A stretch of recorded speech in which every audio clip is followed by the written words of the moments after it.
Geeignet ist diese Methode für Kunden, die einen diffusen Haarausfall haben oder eine androgenetische Alopezie, die also noch nicht gewillt sind, oben die Haare abzurasieren, weil es möglich auch bei wenig Resthaaren ein System optimal zu integrieren.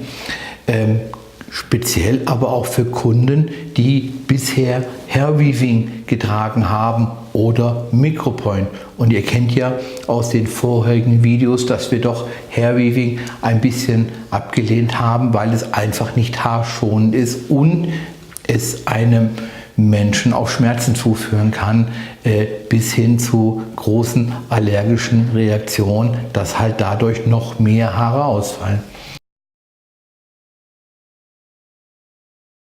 Also ein Drehtex-System hält ca. 1,5 bis 2 Jahre und wenn man eine Permanentlösung sich wünscht, kommt der Kunde, in dem Fall die Kundin, alle 4 Wochen zum Service zum Neubefestigen, wo natürlich dann auch gleichzeitig das System gereinigt wird, getönt wird und logischerweise das Eigenhaar noch geschnitten wird. Natürlich könnt ihr Sport machen, ihr könnt in die Sauna gehen, ihr könnt schwimmen gehen, ihr könnt kopfüber ins Wasser springen. Es passiert absolut überhaupt nichts. Das System sitzt, als wenn das Haar direkt aus der Kopfhaut herauskommt. Also ich empfehle natürlich grundsätzlich immer, dass ein Kunde oder eine Kundin 2 Systeme nehmen sollte, damit die einfach untereinander getauscht wird.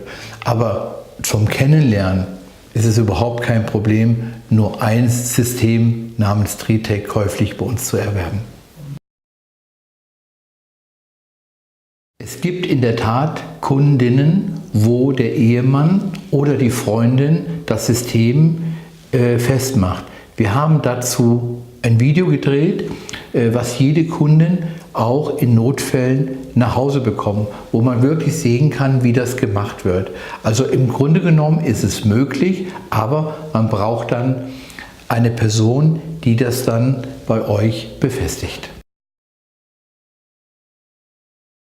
Ich möchte euch wirklich davon abraten, weil das Drehtex-Haar ist ein besonderes Haar, wo im Grunde genommen die Schuppenschicht erhalten ist. Und da ist es halt immer wichtig, dass wir ein Shampoo haben, was vom pH-Wert optimal zu diesem Haar passt. Also ich würde euch schon empfehlen, dass ihr unsere Natureline-Produkte dazu nehmt, weil diese Produkte haben wir ausgetestet, damit einfach Haare nicht verfilzen können und dass ihr lange was von diesem System habt. Ich kann nur sagen, top, klasse, und wenn ihr das Haarproblem habt, wenn ihr einen diffusen Haarausfall habt, wie auf diesem Bild, was ihr gerade seht, dann ruft uns einfach an. Wir vereinbaren gerne mit euch einen Termin. Wir werden euch natürlich kostenlos beraten.